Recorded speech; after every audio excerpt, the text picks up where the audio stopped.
Welcome to another episode of the Granite List Live. We're here at Engage 2022 with SIIA, and we are so excited to be here. This is Sally Pace, and I am here with Brian Olsen.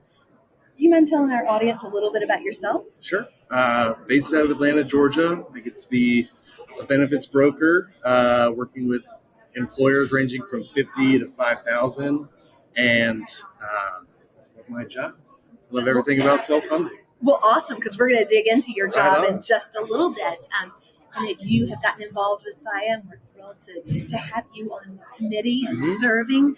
But I'd love for you to share with our audience. I mean, of course, a lot of the folks that listen to the podcast are in the brokerage space, consultants. So what has resonated with you? Why are you here? Sure.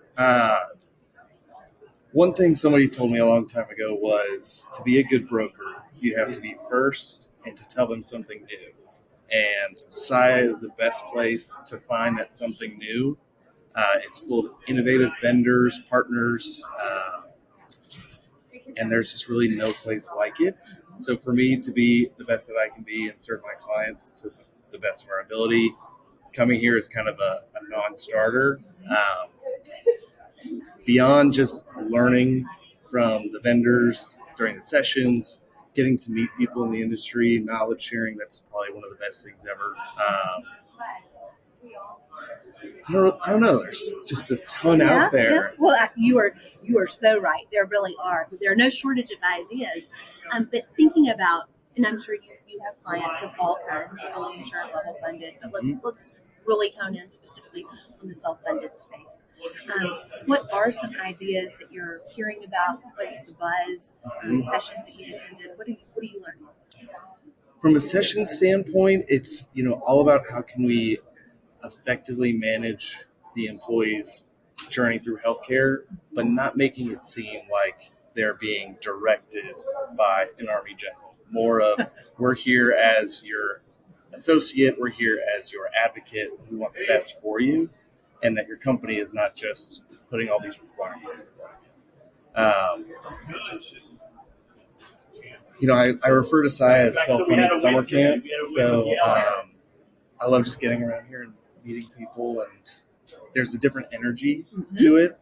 So from a session standpoint, I know we're talking about strategies. Getting these questions. I know you don't want to get all the secret sauce away. And of course, those in the audience are listening can hear the buzz. We are actually on the show floor here at SIIA. I'm so excited to be in the mix, to be live and in person and have conferences again. But I'll go back to, you really do, Universal You, the broker consultant, plays a very important and unique position in the self-funded arena.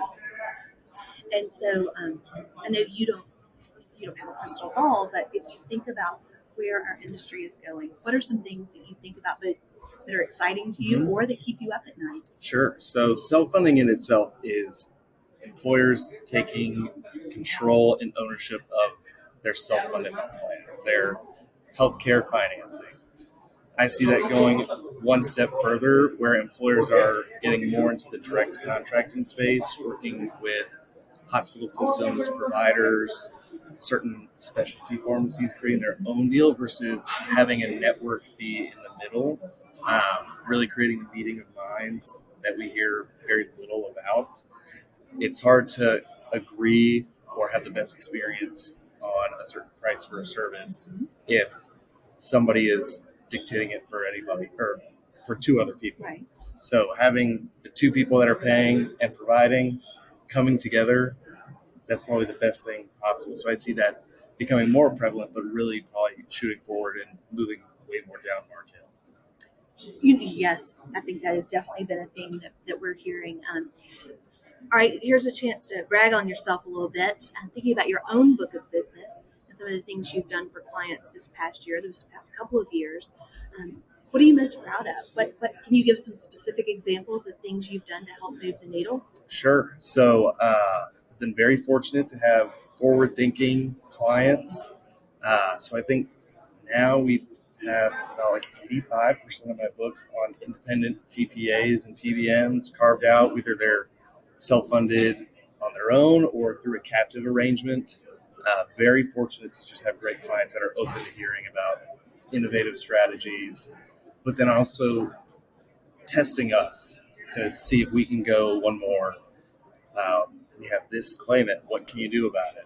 Versus they no longer say it is what it is. It's here's what it is. What can we do about it? So just very fortunate about my client base.